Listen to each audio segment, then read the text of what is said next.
July 5th, the new National Health Service starts. This leaflet is coming through your letterbox one day soon. It tells you what the new National Health Service is. My name is Aneira Thomas, and I am the first National Health baby born in Great Britain. This hospital behind us is where I was born. I'm known as Nye, named after Aneira Bevan, the founder. My mother used to relay the story to me about having a long, hard labour, and she was about to give birth to me just before midnight. And she was waiting to hear the doctor and the nurse say to her, push, as she did on her other 6 babies.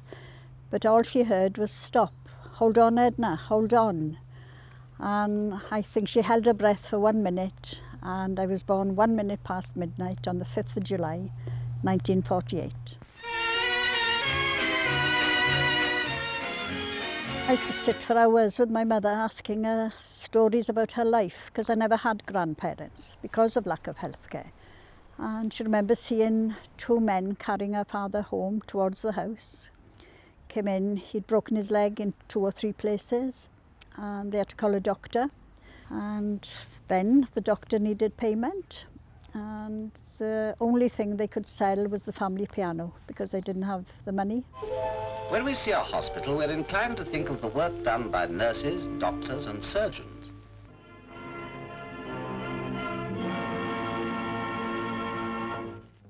My name's Harold Ellis. I'm a retired professor of surgery at the old Westminster Hospital. I now teach anatomy at Guy's. And I qualified in the very month that the National Health Service came in. I didn't notice the first day. I don't think anybody else noticed it. There weren't big notices outside saying, we are now part of the National Health Service. So I was seeing the old system at work, you see, where the lady almoner would come round to each of the patients and assess whether they were indigent, in which case they were given the treatment free, or how much they could afford to pay towards their treatment. As a doctor, it's appalling to me that your care should depend on how much money you've got to spend on it.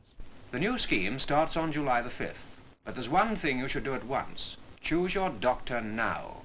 It took a little bit of persuasion, of course, to persuade people that they can now go and see the doctor. For example, there were terrible teeth. It was unusual to see a young person with a full set of teeth among the lower classes, inverted commas.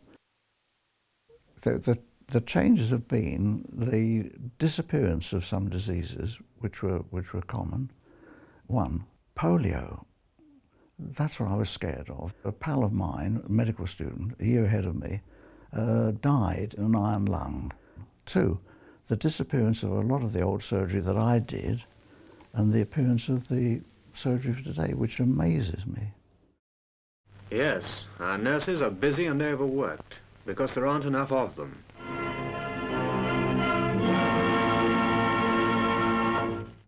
I started my training in 1941 in a general hospital. Now the clinics were very interesting really. I think all of them had built into them a bath and a bath attendant. Well, that wasn't to keep children clean. It was to provide facilities for treatment for lice and scabies. They were very heavily infested.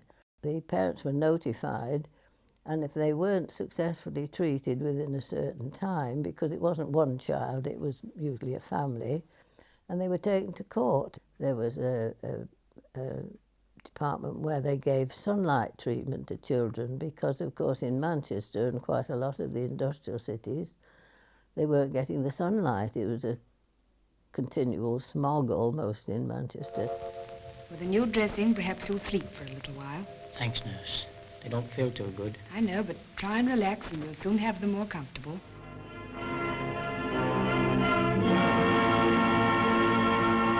I'm Shirley McGrath, and I was 17 when the NHS was born in 1948.